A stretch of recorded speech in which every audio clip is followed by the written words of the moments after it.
Hi everybody, Dan Illman, Matt Bernier, race number 5 at Santa Anita is the Grade 1 Frank E. Kilroe Mile. All of our stakes previews this weekend presented by DRF Bets. If you sign up for a new DRF Bets account, you'll be rewarded with a $150 sign-up bonus. DRF.com/join is where you need to go. The promo code is TV150. Let's take a look at the field for the Frank E. Kilroe, but the big story in the race is the number 5 World Approval seeking his 5th consecutive victory, the turf champion of 2017. It looks like he's found a great spot to notch a Grade 1 in 2018.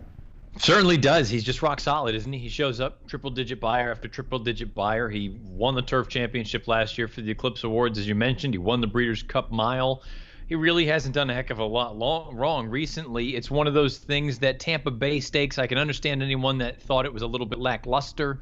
I kind of thought the same thing, but then again, you look at it, first start off of a little bit of a layoff, knowing it was nothing more than a means to an end. At a mile on the 16th, that may be pushing it a little bit. You get back to the mile here, he's way the horse to beat. He is way the horse to beat. A lot of folks are going to be singling him in any kind of multiple race wagers. One of his great assets is his wonderful tactical speed. As we see from the Timeform U.S. Pace Projector, World Approval is no plotter. He's the number 5. He's sitting in 2nd. I wouldn't be surprised if he ends up sitting in 3rd or 4th. The 6, 7, and 1 all have a little bit of speed. World Approval should work out a great trip. As Matt mentions, he's way the horse to beat. But let's talk about the speed horses, beginning with the 6, What a View. This is a horse who merely used the Grade 3 Daytona 2 weeks ago as a prep race. He showed brief speed before tiring. He figures to be much tighter this time around. But does the presence of Ohm really hurt the 6, What a View?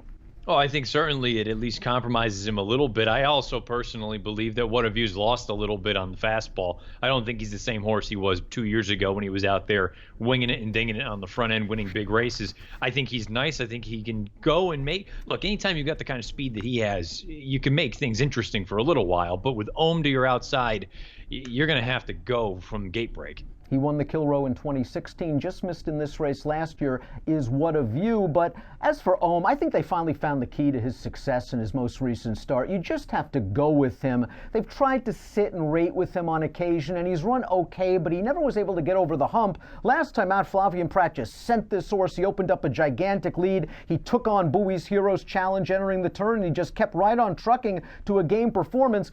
But this time, with What a View to his inside, it might be a lot tougher.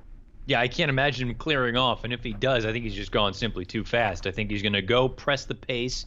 You assume maybe What a View is not the horse that he once was. If you can inherit it turning for home, maybe you got a puncher's chance. I kind of feel like if you like home, last time was the time. Let's talk about Bowie's Hero. He ran 2nd in the Thunder Road, capable of running a triple-digit buyer speed figure at a mile. He did so 2 starts back against 3-year-olds in the Mathis Brothers Mile. I wonder if he was sort of in a darned if you do, darned if you don't situation in the Thunder Road, where he eventually made the first move on Ohm, and it was a strong challenge all the way through the turn. I guess you could give him that excuse in his first start of the year, but were you disappointed that he didn't ultimately go by? Yeah, a little bit. It felt like he hung a bit, and I understand he first start off the bench. He needed one. He was a little bit flat, and also you had a horse, Ohm, who just ran whole in the win that day, and he stayed on gamely.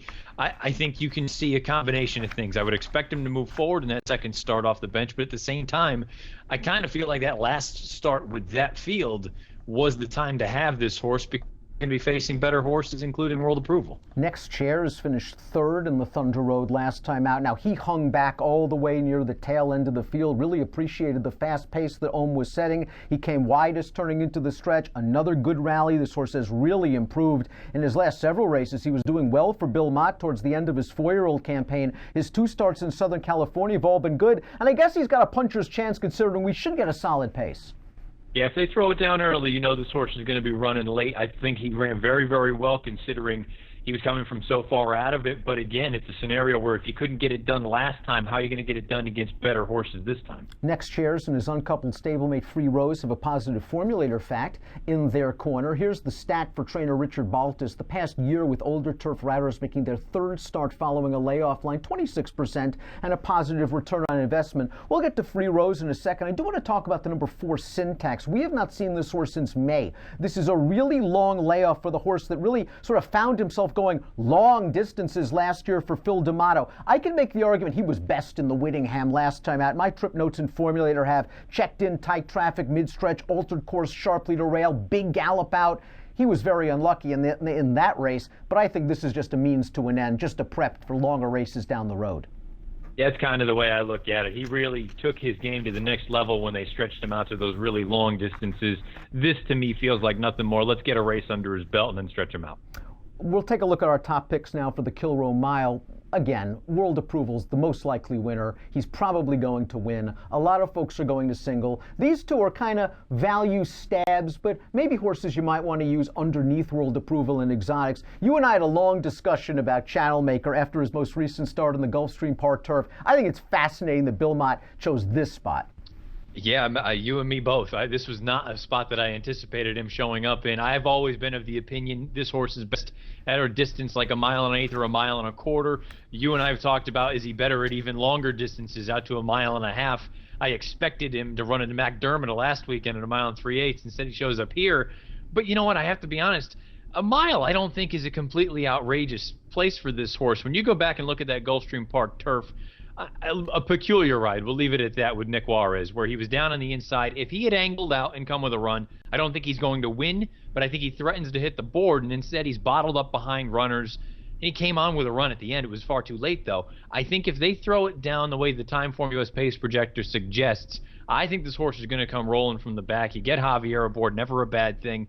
A very interesting placement for this horse, and I do think he has a puncher's chance. Free Rose is going to be one of the longest shots on the board. This is a horse you have to remember. He missed basically all of 2017 after a very good 3-year-old campaign. He only ran once in 2017 off a 6-month layoff, and he ran the fastest Beyer speed figure of his career when only beaten 2 lengths at this distance in the Shoemaker Mile. He's run twice now in 2018 off of a long layoff. The San Gabriel, I'll give him that race off the long benching. Last time out in the San Marcos, going 1.25 miles, I think just way too far for him. Joe Talamo was very aggressive. He was up and on some very fast fractions. He got taken back. He was sitting in a good spot in the pocket. And then the pace setter just stopped in his face on the far turn. I'm not sure he beats It's in the Post at playing that horse's game at 1.25 miles, but I think he would have been a little bit closer if he didn't get stopped. I think another pocket trip is coming from Kent DeZormo. Can he beat World Approval? Probably not, but the price is right. Maybe he spices up your exotics.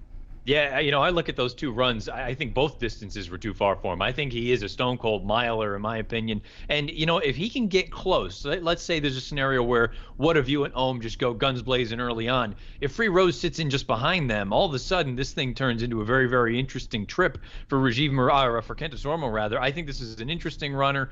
I would expect he's going to get lost in the shuffle as far as wagering is concerned. And, his best race, like he had 3 starts back, that makes him a player. Channel Maker 5-1 on the morning line. You're getting Castellano. You're getting a big pace. Free Rose 20-1 on the morning line for Kent DeZormo. Maybe he gets a nice trip down towards the inside, but they're all going to have him nailed on tight if they're going to take down World Approval. I'll go 1-5-7-2. Matt's going with the 8 Channel Maker. Again, if you're playing this wonderful Santa Anita Saturday card from home, please consider DRF Bets. A $150 sign-up bonus is yours. DRF.com/join. Promo code TV150. An approximate post time for the Kilroe, 2 o'clock Pacific on Saturday afternoon. Best of luck.